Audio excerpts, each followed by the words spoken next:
Los videojuegos se encuentran cada vez más presentes en nuestras vidas diarias y en una sociedad orientada al consumo tecnológico, ya que estos se encuentran en muchos dispositivos con capacidad multimedia, como el celular, la tablet, la televisión, la consola, entre otros dispositivos más. Y junto con ello, los gráficos en los videojuegos han dado saltos muy importantes, desde las animaciones dentro del videojuego hasta su diseño y su estética. La evolución de los gráficos en los videojuegos empezó desde la época de los 8 bits en la primera generación con el juego Pong y luego pasando a una segunda con una mejora por la introducción de un chip gráfico y una resolución de 160 por 190 píxeles en la pantalla. En la tercera generación con una resolución de 256 por 240 píxeles con un scroll de pantalla muy suave le dio a los videojuegos un toque especial de realismo. Y en la cuarta generación estuvieron las máquinas de 16 y 32 bits, con la paleta de 512 colores y sus gráficos en 2D.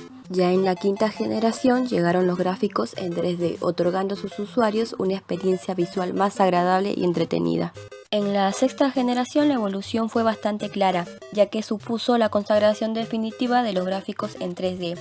y ya con la séptima generación y sus 128 bits consiguieron logros muy importantes gracias a la utilización de procesadores multinúcleo, cantidades de memoria RAM y VRAM o llamado también memoria gráfica, y a la integración de los GPU o unidades de procesamiento gráficos semipersonalizadas de alto rendimiento propia de las computadoras más potentes, donde fue posible crear efectos realistas y reducir considerablemente la línea que separaba a los videojuegos de las películas con gráficos generados por computadoras. Y por último, con la llegada de la octava generación mantuvo la continuación de la anterior generación, pero mejoró más su resolución, texturas y sus efectos gráficos. Ahora, dentro de los videojuegos 2D y 3D hay varios tipos de dimensionalidad. La primera está en la lógica del videojuego, o sea en las dimensiones espaciales en las que se desarrolla y estructura el juego, donde el jugador ha de tener en cuenta para desplazarse, ejecutar acciones o estrategias para prevenir posibles amenazas, por ejemplo la saga de Super Mario Bros. Y la segunda dimensionalidad que se refiere al entorno visual del juego, por ejemplo donde el jugador se encuentra durante su camino con elementos gráficos situados en otros niveles de profundidad diferentes al suyo y con el que no puede interactuar, como por ejemplo las nubes, las plantas, el cielo del juego. La dimensionalidad en la naturaleza gráfica del videojuego, donde si son 2D, el videojuego es plano y estático e irá siendo mostrado durante su ejecución.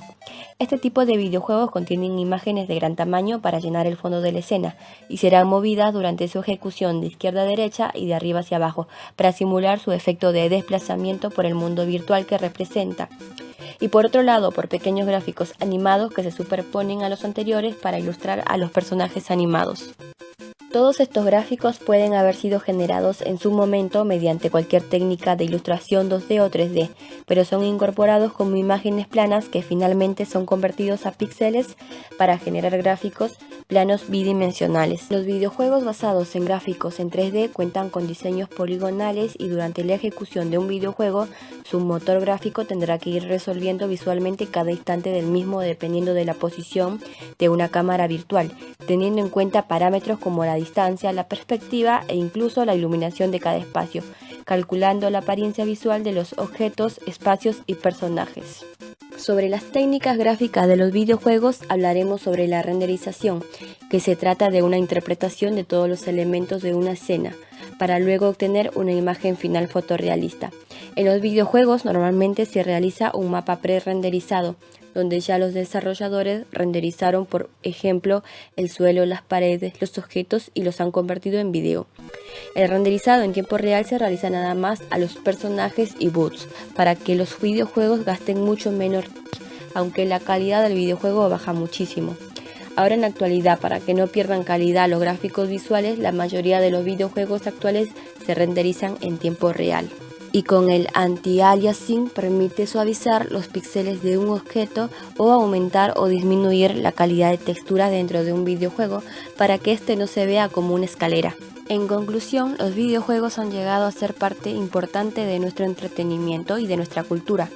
La variedad de videojuegos que encontramos al día de hoy ha hecho posible que se adapte para distintas generaciones, haciendo posible que su mercado esté en constante crecimiento. Gracias.